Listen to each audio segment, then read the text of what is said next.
বালিকা নিখোঁজ হওয়ার পর যখন পুলিশের কাছে অভিযোগ জানানো হয় তখন ওই ফাঁড়ির পুলিশদের কর্তব্যজ্ঞান এত বেশি ছিল যে শোনা যায় তারা ঠিকমতো খুঁজতেও বেরোয়নি। জনবিক্ষোভের ফলে তারা নড়ে চড়ে বসতে বাধ্য হয়। অপরাধীকে ধরে থানায় এনে দিয়েছিলেন এক স্থানীয় জননেতা।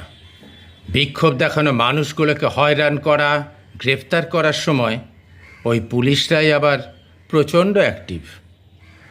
ভাত দেবার মুরত নাই, কিল মারার গোসায়। তাই পুলিশ মন্ত্রীর কাছে বিনীত আবেদন, কর্তব্যে গাফিলতি করলে, ঘুষ খেলে, অর্থাৎ অনৈতিক কাজ করলে পুলিশের কি শাস্তি হচ্ছে সেটাও দয়া করে জনগণকে জানান। নমস্কার।